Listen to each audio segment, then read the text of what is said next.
Party आप लगाओ ना जोरदार सॉलिड आवाज।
इंडिया गठबंधन जिंदाबाद, विपक्ष एकता जिंदाबाद, विपक्ष एकता जिंदाबाद।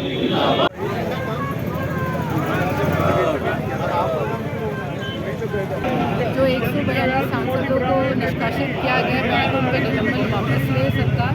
और जिस तरह की तानाशाही वो मचा रहे हैं, तो देश में जो हम लोग चाह रहे हैं कि देश में एक सूत्र में बंधे हमारा देश, उसे एक सूत्र में नहीं बांध के उनकी जो तानाशाही चल रही है, उससे देश की एकता को ये लोग ख़त्म कर रहे हैं।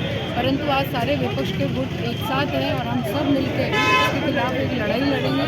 तो ये जो हरकत की जा रही है भारतीय जनता पार्टी के द्वारा, इसके लिए बहुत ही एक ढंग से कहें तो अमानवीय व्यवहार किया जा रहा है और लोकतंत्र की हत्या की जा रही है। इसे सुधारने के लिए देश के सभी नागरिक और सभी दल एक साथ एकजुट एक मंच पर बने। कांग्रेस मीडिया को अपने साथ नहीं ले पा रही है, नए नए मुद्दे लाकर कहीं से भी सगुफे लाके जनता के बीच में डाल रही है। आप जो बात कहना चाह रहे हैं उसके लिए एक शब्द में कहूँगी, भारतीय जनता पार्टी के लिए है कि जोर से बोलते हैं और झूठ बोलते हैं। कांग्रेस सच्चाई के साथ खड़ी है, एक एक गरीब आदमी गरीब जनता के साथ खड़ी हुई है और इस ढंग की हरकतें मात्र भारतीय जनता पार्टी कर सकती है। अभी भी आप चुनाव में देखो, एक तरफ कहते हैं कि ये नहीं बटना चाहिए, वोट नहीं बटना चाहिए, और सबसे ज़्यादा ये कर्म भारतीय जनता पार्टी के द्वारा किया गया। मैडम, जिस तरीके से आज जो संख्या बल नजर आ रहा है, वो चुनाव के दौरान अगर नजर आ जाता और ये एकजुटता नजर आती तो शायद परिणाम कुछ और होते हैं। कांग्रेस हमेशा एकजुट थी और 36 कौमों को साथ लेकर चलती और आज भी एकजुट है। जो गड़बड़ियाँ भारतीय जनता पार्टी ने जिस गड़बड़ियों के साथ ये चुनाव जीता, इसका जवाब आने वाले समय में पुनः कांग्रेस पार्टी चुनाव हो या किसी विरोध का स्वर है, कांग्रेस हमेशा एकजुट है। आह्वान करने की देर है, लोग आते हैं। और आज जिस तरह का वातावरण देश में बना हुआ है, मोदी जी की सरकार जिस तरह का कार्य कर रही है, अभी आप 3 दिन का जो आप सिनेरियो देखें सांसद में, तो 142 सांसदों को निलंबित कर दिया है क्योंकि वो अपनी आवाज़ उठा रहे हैं। वो एक जो अंदर गए उस बेटी है, उनसे उनको खतरा हो सकता था। देश के नुमाइंदे हैं वो, लाखों लोग उनको वोट करके हमारा प्रतिनिधित्व करने के लिए उनको भेजते हैं। कल को उनके साथ कुछ हो जाता है, वो यही तो मांग कर रहे थे कि गृह मंत्री जवाब दे, क्यों नहीं दे रहे, क्यों भागते फिर रहे हैं, और जब कुछ बोल रहे हैं तो उनको निष्कासित कर रहे हो। ये तो गला काटने की वाली बात होगी, ये तो लोकतंत्र की हत्या होगी। मतलब लोकतंत्र चाहते ही नहीं आप। 56 इंच के सीने वाली सरकार बताई जाती है, आपको लग रहा है कि जवाब देने में डर रही हो? वो कभी प्रेस के सामने आते नहीं। लोकसभा में क्या करते हैं मिमिक्री, वो खुद ही देख रहे हैं। 3-4 दिन से वीडियो वायरल हो रहे हैं। अगर एक पूर्व मुल्क के कांग्रेस के किसी सांसद ने अगर कोई एक्टिंग कर ली है तो बाहर आके मनोरंजन कर रहे थे, उन्होंने उनका विरोध तो नहीं किया। जिसके पास के माध्यम से आए वो बीजेपी का ही बताया जा रहा है। अगर ये कांग्रेस का होता तो क्या होता? कांग्रेस का हो जाता, देश में भूचाल आ जाता, गली गली में हंगामा हो जाता। लेकिन क्यों कि वो उन लोगों की पार्टी के लोगों को बचाया जा रहा है, हर जगह बचा रहे हैं उनके लोगों को। उस वीडियो में जात और धर्म क्यों ढूंढने लग जाते हैं ये लोग?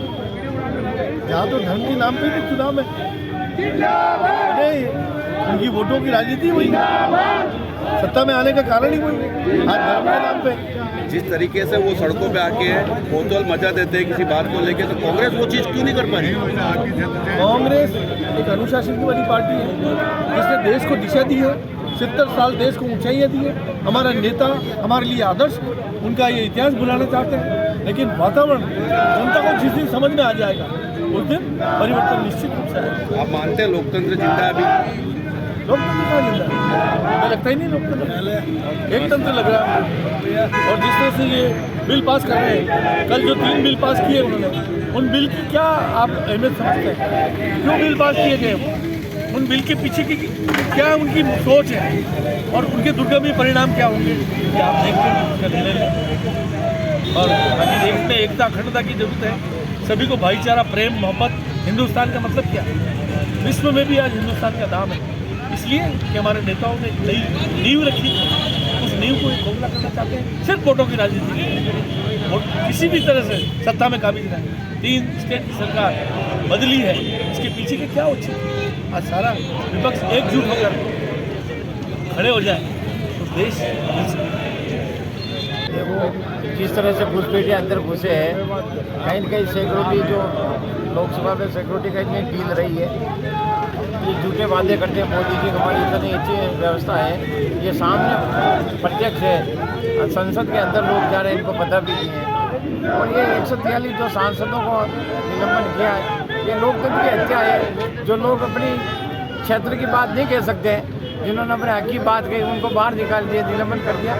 ये एक तरह से अपनी दादागिरी, गुंडागिरी हत्या ही है, ये गलत है, इसकी हम निंदा करते हैं, बहुत ही गलत बात है। देश के अस्तित्व को किस तरीके से देखते हैं? क्या लोकतंत्र वाकई में अभी तक जिंदा है क्या कहीं?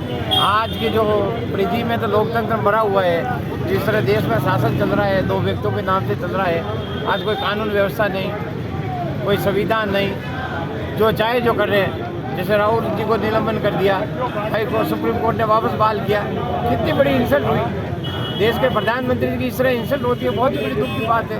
और क्या करें, इनकी आदत से मजबूर है।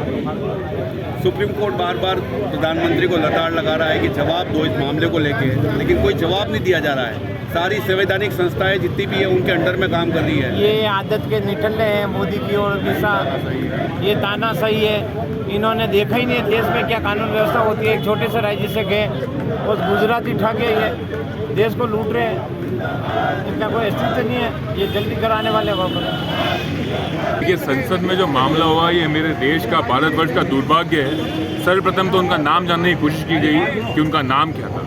उसके बाद ये जानने की कोशिश की गई कि वो खालिस्तानी थे, कश्मीर से थे कि तमिल से थे। उसके उपरांत जब ये जानने की कोशिश की गई कि उनकी मांगे क्या थी, विरोध नहीं किया गया। गलत का विरोध का जो तराजू है वो आज कहीं ना कहीं राज्य पे, प्रदेश पे, स्तर पर पहुंच गया है। आज जिस तरह से विरोध किया गया, उसके उपरांत जो भी आज बात रखी गई है, मेरा ये कहना है कि इस सब के उपरांत भाजपा के जो सांसद जिनके वीआईपी पास से उन दोनों युवकों ने अंदर दाखिल हुए और इस घटना को अंजाम दिया, उन पर अभी तक कार्रवाई नहीं की है। और उसके बाद 142 जिन पर आज कार्रवाई करके, उसका जो मीडिया है वो मीडिया एक तरफा, आप देख सकते हैं कि जो राहुल जी की मिमिक्री का जो एक नाटक चला रखा है। आज हमारे उप राष्ट्रपति है, वो आज जाट भी बन गए, आज वो किसान ही बन गए। जब बेटियां हरियाणा में एक नेता के खिलाफ धरने बैठी थी, तब उन्हें जाट किसान याद नहीं आए।